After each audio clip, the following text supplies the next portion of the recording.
مجھ سے کیا چاہتے ہو؟ وہ خود کو کمپوز کر چکا تھا۔ اپنے پھپھو کے قاتل کو سزا ملتے دیکھنا چاہتا ہوں، کیا مطلب ہے تمہارا اس بات سے؟ سمن نے غصے سے پال باندھ کی تھی۔ میری پھپھو کی ڈیتھ نیچرل نہیں تھی، انہیں مارا گیا تھا۔ میں اس وقت اس قابل نہیں تھا کہ سچ سے باہر لا سکوں، لیکن پچھلے کچھ سالوں میں بہت محنت کی ہے۔ اس کیس پر ثبوت کی ایک فائل یہ ہے۔ میری پھپھو کو مارنے والا تمہارا باپ ہے۔ ہادی کی باتیں وہ سب سے سن رہا تھا۔ اس کہانی کو بنانے کے کتنے روپے ملے ہیں تمہیں؟ شاید تم حال پارٹی کی جانب مہرہ ہو جو میں اپنی پھپھو کا قتل کسی کے صدقے معاف کر چکا تھا سمجھ، کیونکہ اپنے 3 سالہ پولیس کے کیریئر میں مجھے یہی احساس دلایا گیا کہ انصاف کے معاملے میں ہمارا ملک زیرو ہے۔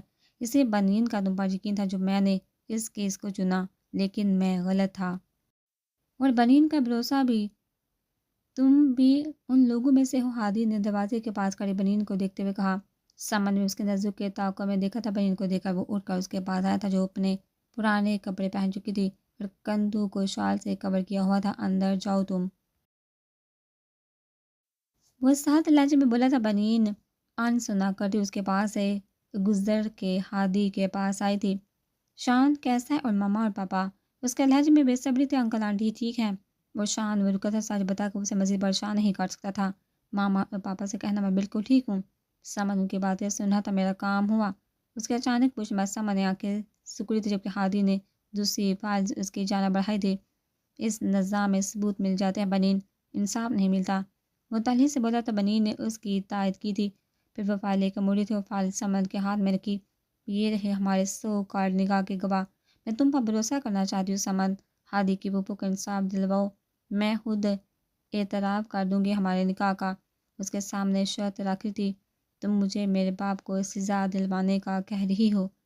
سمن نے چبھتے لہجے میں پوچھا تو اس نے نفی میں سہ ہلایا۔ میں ایک قاتل کو سزا دلوانے کا کہہ رہی ہوں۔ وہ سمن کے سامنے کھڑی تھی، چہرے پر کوئی تاثر نہ تھا، جبکہ سمجھ اس کی آنکھوں میں دیکھ رہا تھا۔ ہادی نے ان دونوں کی سرد جنگ دیکھ کر گہری سانس لی تھی۔ ٹھیک ہے، اگر یہ سچ ہوا تو انہیں سزا ملے گی، لیکن یہ شخص دوبارہ یہاں نہ آئے۔ وہ ہادی کو دیکھتے ہوئے بولا تو اس نے احتجاجاً بنین کی جانب دیکھا جو اس کی بات مان گئی تھی۔ میں تمہیں اکیلا نہیں چھوڑ سکتا بنین، مجھے وعدہ خلافی کی تربیت نہیں دی گئی، وہ طنز کرتا بولا تھا۔ سمن نے مٹھیاں بھیجی تھی۔ ہادی یہ میرے باپ کا گھر ہے، میں یہاں سے کہیں نہیں جاؤں گی۔ بنین نے ابتسام کا حوالہ دیا تھا۔ ہادی اس کی بات سمجھ گیا تھا۔ ٹھیک ہے، جیسے تمہاری مرضی، وہ سنجیدگی سے کہتا واپس مڑ گیا تھا۔ بنین بھی سمن کے پاس سے گزر کر کمرے میں چلی گئی تھی، جبکہ ان کی باتیں سنتی ملازمہ کل سے نہ آنے کا تہیہ کرتی اپارٹمنٹ سے نکل گئی تھی۔ سمن وہ فائل تھامے کھڑا تھا جس میں اس کے نکاح کے دونوں گواہوں اور نکاحوں کی خودکشی کی مکمل رپورٹ تھی۔ اب فیصلہ اسے کرنا تھا کہ وہ کیا کرے گا۔ انٹرسٹنگ، فائنلی میرے باپ کو بھی کوئی سزا دے گا، اور وہ کون ہوگا؟ میرے دادا کا چہیتا پوتا بابر، جو ڈیوائس اس کے گھر میں لگا کر آیا تھا۔ ان کی باتیں سنتا ہنس کا بولا تھا، ایسا کبھی نہیں ہوگا، وہ شخص صرف میرے ہاتھوں سزا پائے گا۔ یکدم اس کے چہرے پر کڑھٹ گئی تھی، آنکھیں سرخ ہو گئی تھی جن میں ایک جنون تھا، سب تباہ کر دینے کا جنون۔ ابیحا کے ساتھ وہ باسط کے فلیٹ میں آ گئی تھی۔ ابیحا اپنی ماں کی گود میں سر کے باہر صوفے پر ہی لیٹ گئی تھی، جبکہ لمس فریش ہونے کا بہانہ کر کے کمرے میں آئی تھی۔ سارے راستے وہ خود کو مضبوط بنائے ہوئے تھی۔ آئینے کے سامنے کھڑے ہوتے اس نے خود کو دیکھا تھا، یکدم اس کا وجود آئینے میں گم ہوا تھا۔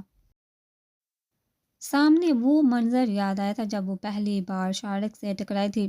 اس کے کان پکڑنے پر وہ مسکرا کر اسے دیکھ رہا تھا۔ منظر بدلا تھا، وہ دونوں پھر آمنے سامنے کھڑے تھے۔ میں گھما پھرا کر بات نہیں کروں گا، مجھے تم پسند ہو، شاید یہ محبت بھی ہو سکتی ہے، لیکن شاید کے چلتے میں اپنا نقصان نہیں کر سکتا۔ میں تمہارے گھر اپنی امی کو بھیجنا چاہتا ہوں، تم سوچنے کا وقت لے سکتے ہو، اگلی ملاقات میں مجھے اپنا جواب دے دینا جو کہ میں جانتا ہوں مثبت ہوگا۔ لمس کی آنکھوں میں آنسو آئے تھے، یہ جاننے کے بعد وہ اس سے بیا سمجھ کر وہ سب بول رہا تھا۔ منظر ایک بار پھر بدلا تھا، فون کان سے لگائے کھڑی تھی۔ کیا آپ کو شادی سے اعتراض ہے؟ کیا مطلب؟ لمس نے فون کان سے ہٹا کر دیکھا تھا، وہ اس میں سے شارک نظر آ جائے گا شاید۔ مطلب اگر آپ کو اعتراض ہے مجھے بتائیے کیا اعتراض ہے؟ مجھ میں کوئی برائی ہے جو آپ انکار کر رہی ہیں؟ اس نے اپنے ہاتھ کی پوچھ پر گرے آنسو کو دیکھا تھا۔ اس دن وہ جانتا ہی نہیں تھا کہ وہ جسے بیس سمجھ کر پرپوز کر چکا تھا وہ میں ہی ہوں۔ وہ خود سے بات کرتی طنز یا ہنسی تھی۔ میں بتانا چاہتا تھا اب سے مذاق میں بھی کوئی غلط بات نہیں کروں گا، جس سے آپ پریشان ہو؟ شارق کی آواز اس کے کان میں گونجی تھی۔ محبت بڑا لہجہ سب مکر تھا اس نے ہاتھ کی پشت سے آنسو کو رگڑ کر صاف کیا تھا۔ شارق کی آواز مسلسل اس کے کانوں میں گونجی تھی۔ میں نے کسی اور سے نکاح کر لی ہے بیا، میری یقین کرو میرا ارادہ نکاح کا نہیں تھا، میں بس باسط کو سزا دینا چاہتا تھا، مگر سب کچھ خراب ہو گیا۔ ان آوازوں سے پیچھا کر چھڑوانا چاہ رہی تھی، دوسروں سے اپنے بہتے آنسو پر گزارا تھا۔ مجھے لمس نہیں چاہیے تھی اپنی زندگی میں، مجھے بیا چاہیے، میں تم سے محبت کرتا ہوں، میں اسے طلاق دے دوں گا۔ شارق کے ہر جملے پر لمس کا ضبط ٹوٹا تھا۔ مجھے مہرا بنائے کہ محبت کے ساتھ سب ناٹک تھا۔ ڈریسنگ ٹیبل کے سامنے کھڑی وہ دونوں ہاتھ ٹیبل پر ٹکائے سر جھکائے کھڑی تھی۔ تم نے بہت غلط کیا شارق، حیدر لمس انصاری کھلونا نہیں جو کسی کے کھیل کا حصہ بن جائے۔ انہوں نے سر اٹھا کر سامنے آنے میں اپنا عکس دیکھا تھا۔ آنسو کو صاف کر کے اس نے فیصلہ کن انداز میں خود کی جانب دیکھا تھا۔ مجھے بڑی محفل میں رسوا کرنا چاہتے ہو نا تم؟ میرا وعدہ ہے تم سے، اس رسوائی کے بدلے تم سے تمہاری ہر خواہش نہ چھین لی تو میرا نام بھی لمس انصاری نہیں۔ اس طرح آنکھیں لی بولی تھی، پھر مڑ کر اپنے بیگ سے ایک کاغذ اور پین نکالا۔ بی ایس سے محبت کرتے ہو نا؟ تم سے لمس انصاری بھی چھین لوں گی میں۔ اس نے کاغذ پر ایک نمبر لکھتے ہوئے سوچا تھا۔ اس کی آنکھوں سے آنسو نکل کر کاغذ کو گیلا کر گیا تھا۔ رونا نہیں لمس، دکھ کھا کر رویا نہیں جاتا، پلٹ کر وار کیا جاتا ہے۔ اس نے ایک بار پھر بے دردی سے آنسو پونچھے تھے۔ کھیل تم نے شروع کیا تھا شارق، حیدر اختتام میں کروں، اور ایسا کہ تم اپنی پوری زندگی پچھتاؤ گے۔ نمبر واپس بیگ میں رکھ کر وہ اپنے کپڑے لے کر واش روم میں بند ہو گئی تھی۔ شارق اور لمس کی زندگی کون سا موڑ لینے والی تھی یہ تو وقت ہی بتانے والا تھا، مگر دو دل زخمی ہو چکے تھے۔ اس کھیل میں رات کی تاریکی بڑھ رہی تھی۔ عروسہ جو دوپہر سے کمرے میں بند تھی، اندر گھٹن محسوس کرتے کمرے سے نکلی تھی۔ اس کے مطابق مراد اب تک واپس جا چکا تھا، اس لیے وہ باہر آ گئی تھی۔ اس کا روح چھت کی جانب تھا۔ حوریہ صبح اس سے مل کر جا چکی تھی تو وہ جانتی تھی اوپر کا پورشن خالی ہو گیا، اس لیے اس سے کوئی مسئلہ نہ تھا۔ وہ چھت پر آ کر دیوار پر ہاتھ رکھ کر کھڑی ہوئی تھی، نظر سامنے نظر آتے چاند پر تھی۔ کیا میں اتنی بڑی غلطی کر چکا ہوں کہ تم میری شکل بھی دیکھنا نہیں چاہتی؟ مراد کی آواز پر وہ حیرت سے مڑی تھی۔ اپنے بالکل پیچھے مراد کو دیکھ کر وہ دو قدم پیچھے ہوتی دیوار سے لگی تھی، پھر عجلت میں اس کے پاس سے نکلنے لگی۔ مت کرو عروسہ ورنہ مراد کہیں کا نہیں رہے گا۔ مراد کی تکلیف سے بڑے الفاظ نے اس کے قدموں میں کفر ڈالا تھا۔ میری موجودگی تمہاری زندگی میں صرف ایک بوجھ تھی مراد، کہ مجھے دوبارہ بوجھ بنانا چاہتے ہو۔ واپس چلے جاؤ، وہ بنا موڑے بولی تھی، لہجے میں ایک التجا تھی۔ میری دوست کو اس وقت میری ضرورت ہے اور میں نے وعدہ کیا تھا میں تمہیں اکیلا نہیں چھوڑوں گا۔ مراد نے اپنا وعدہ اسے یاد دلایا تو وہ ہنسی۔ بچپن تھا مراد، گزر گیا، تم بھی بھول جاؤ۔ وہ سنگل دل بنی ہوئی تھی جب مراد نیچے بیٹھا تھا۔ مجھے میرا وعدہ پورا کرنے دو، پھر میں کبھی تمہاری زندگی میں واپس نہیں آؤں گا۔ اس کے نیچے بیٹھنے پر عروسہ کو جھٹکا لگا تھا۔ اس کے الفاظ اس کے دل کو چیر رہے تھے۔ وہ نیچے کی چلنا باقی تھی، مراد وہیں بیٹھا تھا، خالی ہاتھ خالی دامن، نیچے اترتے ہوئے اس کا ٹکراؤ ہادی سے ہوا تھا۔ کیا ہوا، تم کہاں اڑتی پھری ہو؟ ہادی نے ہنستے ہوئے پوچھا تھا۔ عروسہ اس کے کندھے پر مکہ مارا اور ایک پر ہی اکتفا نہیں کیا تھا، پے در پہ کئی مکے مار چکی تھی۔ تم نے اسے بلایا نا، مجھے اپنے ساتھ رکھ بھی لیا، مجھے اپنی شکل مت دکھانا چشندر کہیں کے۔ وہ غصے سے سنانے کے بعد اسے راستے سے ہٹاتی نیچے بھاگ گئی تھی۔ ہادی نے تعصب سے سہلا تھا۔ ہادی اوپر آیا تو اسے مراد سیڑھیاں اترتا دکھائی دیا۔ اس کے چہرے پر میں ناگواری آئی تھی، یہ سوچ کے کہ عروسہ اس کے ساتھ اکیلی تھی اوپر۔ میں نے تمہیں یہاں رکنے کی شرط بتائی تھی مراد۔ انہیں نہ لہجے کا رکھا پن چھپایا تھا اور نہ ہی چہرے کی ناگواری۔ مراد جو اپنی ہی سوچ میں گم تھا، ہادی کے الفاظ پر سر اٹھا کر اس کی دیکھنے لگا۔ کچھ کہا ہے تم نے؟ اس نے نہ سمجھی سے پوچھا تو اس کی غائب دماغی اور نم آنکھیں دیکھ کر ہادی کے ماتھے کے بال تھوڑے ڈھیلے پڑے۔ اندر بیٹھ کر بات کرتے ہوئے سنجیدگی سے کہا تھا، اپنے کمرے کی جانب بڑھ گیا تھا۔ مراد اس کے پیچھے آیا تھا۔ صبح میں ان کی ملاقات سرسری تھی، مگر دونوں اچھی طرح عروسہ کی زندگی میں اپنی اہمیت جتا چکے تھے۔ کون ہو تم؟ یہاں آنے کا مقصد؟ صبح میں عروسہ کے اچانک بھاگ کر کمرے میں جانے پر ہادی اپنے چہرے سے پانی صاف کرتا مراد کے سامنے آیا تھا۔ میں عروسہ کا بچپن کا دوست ہوں مراد نے چبھتے لہجے میں کہا، کیونکہ کچھ دیر پہلے کا منظر اسے ایک آنکھ نہ بایا تھا۔ ہادی نے ہاتھ باندھے۔ او آئی سی، نائس ٹو میٹ یو مراد، میرا نام ہادی اور میں عروسہ کا بچپن کا دشمن ہوں۔ ہادی کا لہجہ جتاتا ہوا تھا کہ وہ یقیناً دیکھ ہی چکا ہوگا کچھ دیر پہلے ان کی دشمنی بڑی دوستی۔ میں عروسہ کے لیے یہاں آیا ہوں، مراد نے اسی کے انداز میں کہا تو ہادی مسکرایا۔ یہاں موجود ہے اس کے لیے، اس نے ایک بار پھر جتایا تھا۔ میں دوست ہوں اس کا اور اس وقت میں اسے اکیلا نہیں چھوڑوں گا جب اس کے دشمن سرگرم ہو چکے ہیں۔ مراد اس کے انداز سے چڑ کر بولا تو ہادی سنجیدہ ہوا۔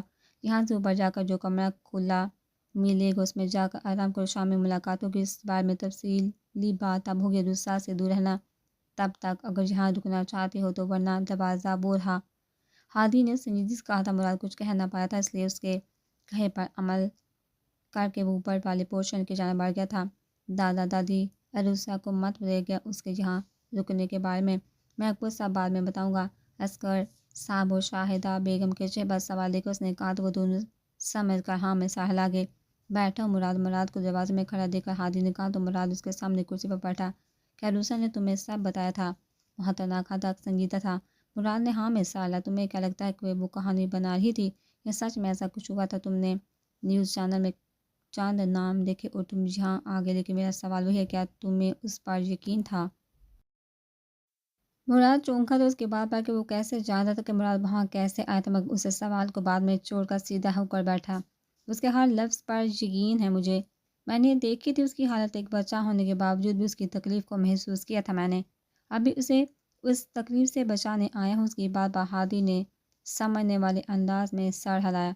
تم نے اس کا برے وقت میں ساتھ دیا، اسے سپورٹ کی، مگر جب وہ سنبھل گئی تو تم نے کیا کیا؟ اسے احساس دلایا کہ اتنے سالوں کی کیئر صرف دکھاوا تھا۔ کیا دوست ڈیگریڈ کرتے ہیں؟ اپنے دوسرے جانے والوں میں دوست کا اشتہار لگاتے ہیں، اس کی ہر اچھائی بھول کر صرف حامی کو مد نظر رکھتے ہیں، بار بار اسے اس سے دور ہو جانے کا کہتے ہیں۔ ہادی کے سوال نہیں تھے بلکہ باز پرس تھی جو وہ عروسہ کو سنبھالنے والے سے کر رہا تھا۔ کہتے ہیں زیادہ کیئر مل جائے تو بوجھ لگنے لگتی ہے۔ پہلے میں اس کی کیئر کو حق سمجھتا تھا، مگر پھر مجھے لگنے لگا جیسے سب دکھاوا ہے۔ وہ کیوں کرتی ہے اتنی کیئر؟ کیوں مجھے ہر کسی سے بات کرنے پر ٹوکتی ہے؟ کیوں چاہتی ہے میں لوگوں سے دور ہوں؟ ایسے بہت سے کیوں تھے جو مجھے اس سے دور جانے پر مجبور کر رہے تھے۔ میں نے چڑ کر نئے دوست بنا لیے، اسے وقت دینا کم کر دیا، اسے سزا دیتا تھا، میری فکر کرنے اور احساس جتاتا تھا کہ میں نے کیا کیا اس کے لیے۔ میں نے اس نے ہنسنا سکھایا تھا اور پھر میری وجہ سے اس کی مسکراہٹ ختم ہو گئی، وہ مجھ سے دور ہونے لگی تو مجھے احساس ہوا میں نے کیا کر دیا تھا، لیکن اب میں اپنی غلطی نہیں دہراؤں گا۔ بات کرتے کرتے جہاں اس کی آنکھ میں آنسو آ گئے تھے وہیں ہادی سنجیدہ بیٹھا اسے ہی دیکھ رہا تھا۔ نازیہ میری پھپھو تھی، عروسہ کی پہلی دوست جو اس کے لیے ہر کسی سے لڑ جاتی تھی۔ اپنی دوست کو اپنی آنکھوں کے سامنے تڑپتے ہوئے مرتے دیکھنے کے بعد وہ دماغی دوڑ اسی ڈر میں اٹک گئی تھی۔ انکل آنٹی سے یہاں سے لے گئے تھے، اس کا کبھی کبھار یہاں آنا بھی بند ہو گیا تھا، لیکن اتنا میں جانتا ہوں کہ وہ اسی ڈر کا شکار ہی ہے۔ وہ دوست نہیں بناتی ہوگی، لیکن جب تمہیں بنایا تو ہر اس شخص سے ڈرنے لگی جو تمہیں چوٹ پہنچائے۔ وہ دوست کھونے سے ڈرتی ہے مراد، اور تم نے اسے اس کا دوست چھین لیا۔ ہادی نے اسے شرمندہ کیا تھا، وہ جو پہلے شرمندہ تھا مزید خود کو پستی میں جاتا محسوس کر رہا تھا۔ اب کام کی بات کر لیتے ہیں جس وجہ سے میں نے تمہیں یہاں روکا تھا۔ ہادی بات ختم کرتا ہوا بولا تو مراد نے بھی سر اٹھایا تھا۔ لمس کھانا کیوں نہیں کھا رہی ہو؟ باسط نے لمس کو پلیٹ میں چمکواتے ہوئے سوچ میں گم دیکھا تو پوچھا۔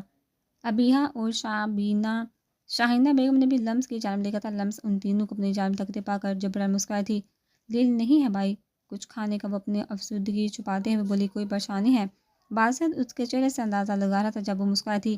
پریشانی تو ہے بھائی، یہاں بھی انہی کے ہاتھ کا کھانا، دل ٹوٹ گیا ہے میرا، پیزا کھانا تھا مجھے، وہ روٹے پان سے بولی تو شاہینہ بیگم نے اس کی کمر میں دم کا جڑا۔ نہ ہنجار اولاد ماں کے ہاتھ کا کھانے سے زیادہ اس بازاری بیماری کی دکان کو کھانا پسند ہے، وہ غصے سے بولی تو لمس نے ان کے گرد باہیں پھیلا دی۔ تھوک دینا، میرے لیے دعا کیا کرے بس، وہ نیم سنجیدگی سے بولی، جبکہ اس کے جملے پر شاہینہ بیگم کے دل کو کچھ ہوا تھا۔ لمس انہوں نے اس کا چہرہ سامنے کیا، وہ مسکرا کر آنکھ مینگ کر گئی تھی۔ شاہینہ بیگم نے اس کے کندھے پر تھپڑ لگایا تھا، وہ ہنسنے لگی تو ابیہ بھی مسکرا دی، جبکہ باسط سنجیدگی سے اسے دیکھ رہا تھا۔ کھانے سے فارغ ہو کر شاہینہ بیگم کمرے میں آرام کی غرض سے چلی گئی تھی، جبکہ ابیہ چائے بنانے کے لیے کچن میں چلی گئی تھی۔ لمس صوفے پر بیٹھی تھی، ہاتھ میں موبائل تھا، مگر آپ سکرین کو دیکھی تھی۔ باسط اس سامنے آ کر بیٹھا۔ لمس کیا بات ہے، کہاں کھوئی ہوئی ہو؟ باسط نے پوچھا تو اس کی آواز سن کر اس نے موبائل گود میں رکھا۔ کچھ سوچی تھی بھائی، وہ نارمل رہنے کی کوشش کرتی۔ کیا سوچی تھی؟ باسط نے اس کے چہرے کے بدلتے ہر تاثر کو دیکھا تو یہ کہ حد سے زیادہ بڑی برائی ہے بھی منافق بن کر دھوکہ دینا، اس نے سنجیدگی سے پوچھا تو باسط نے آگے جھکتے اپنے دونوں ہاتھوں کی انگلیاں آپس میں الجھا کر تھوڑی کے نیچے ہاتھ ٹکائے۔ دونوں ہی برائی ہیں لمس، دونوں ہی برائیاں سامنے والے کے ساتھ ساتھ خود اس برائی کو پالنے والے کو بھی تباہ کر دیتی ہیں۔ باسط کے جواب پر وہ مسکراتے، مطلب دونوں جانب اذیت برابر کی ہوتی ہے۔ لمس کے سوال پر باسط نے اس کے چہرے پر کچھ کھوجنے کی کوشش کی تھی۔ نہیں، حاسد و منافق کی سزا کئی گنا زیادہ ہوتی ہے، وہ اپنا سب کچھ گوا دیتے ہیں۔ باسط کو اب مکمل یقین ہو چلا تھا کہ لمس کو کوئی پریشانی تھی جو وہ بتا نہیں رہی تھی۔ کہ آپ کو کبھی ایسا لگا کہ شارق آپ سے حسد کرتا ہے؟ اس کے اگلے سوال پر باسط کے یقین پر مہر لگی تھی۔ شارق نے کچھ کہا ہے تم سے؟ وہ یکدم ہی پریشان ہوا تو میری اس سے بات نہیں ہو پائی۔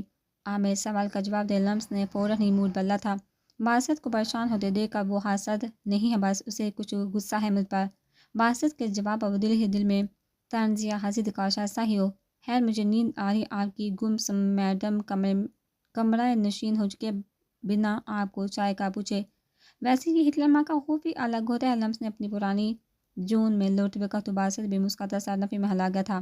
آپ بھی آرام کرے، صبح ملتے ہیں۔ اٹھ کر کمرے کی جانب بڑھی۔ لمس کو بھی بات تو مجھے ضرور بتانا۔ باسط کے مان بڑے جملے پر رکی تھی۔ جی بھائی، وہ مشکل بول کر کمرے کی جانب بڑھ گئی تھی۔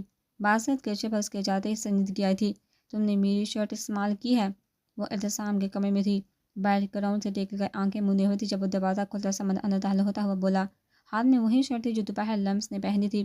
بنی نے بے زاردگی سے اس کی جانب دیکھا تھا۔ تم کیوں ہر وقت مجھ سے الجھنے کے بہانے ڈھونڈتے رہتے ہو؟ صبح لارلین، ابھی مجھے آرام کرنا ہے، وہ چڑھ کر کہتی۔ واپس آنکھیں موند گئی تھی جب سمن فن کرتا اس کے پاس آیا تھا اور بیڈ پر بچی تھوڑی سی جگہ پر بیٹھ گیا تھا۔ بنی آنکھیں کھولتے آئے بڑے اچکا گئی تھی۔ مجھے بات کرنی ہے تم سے، وہ شرط رکھتا ہوا بولا تو بنی کے چہرے کے تاثرات ایک بار پھر بگڑے تھے۔ تم اس کیس کے بارے میں کتنا جانتی ہو جو دوپہر میں تمہارا بھائی بتا کر گیا ہے؟ اس نے تمہارا بھائی پر ہاتھ توڑ دیا تھا، سب کچھ۔ وہ واپس آنکھیں موندے ہوئے بولی تو سمن اس کے ہاتھ پر ہاتھ رکھا۔ بنی نے جڑ سے آنکھیں کھولی تھی۔ جب تک میری بات مکمل ہے تو تم سو نہیں سکتی بنی، ورنہ مجھے کوئی مسئلہ نہیں ہے، میں یہی تمہاری جاگنے کا انتظار کر لوں گا۔ آخر میں وہ شرارت سے بولا تو بنی منہ بگاڑتی سیدھی ہو کر بیٹھ گئی۔ بولی اس کے لہجے میں بیزارگی تھی، مگر سمن نے فی الحال اسے ہاتھ میں نہ لایا تھا۔ 10 سال پہلے میری ماں نے خودکشی کی تھی بنی، بابا کے چند افیئر سے جو اس وقت سامنے آئے تھے۔ چھپ کر کی گئی 2 شادیوں کی خبر بھی ہمیں لگی تھی۔ بابر میرا سوتیلا بھائی ہے، میں نہیں جانتا کہ کس کا کتنا قصور ہے، مگر میری ماں کی موت کی وجہ وہ سب لوگ تھے جن کے نام میرے باپ کے نام کے ساتھ جڑ کر میری ماں کو توڑ گئے۔ نفرت کا حقدار تمہارا باپ تھا مسز سمن، باقی سب تو وکٹم تھے۔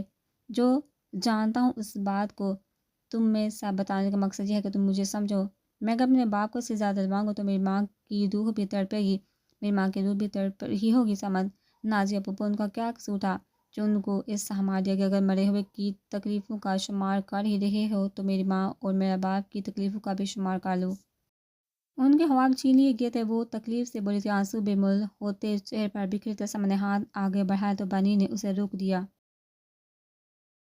تم یہ کیس نہیں کھولنا چاہتے مت کھولو، مگر آخر میں جب تمہارا گریبان بھی پکڑا جائے گا تو کیا جواب دو گے؟ اللہ کو جواب سوچ لو تو اس فائل کو آگ لگا دینا، بنی نے کہہ کر لیٹ کر سر تک چادر تان لی تھی۔ سمن کافی دیر غائب دماغی سے وہاں بیٹھا رہا، پھر اٹھ کر وہاں سے چلا گیا۔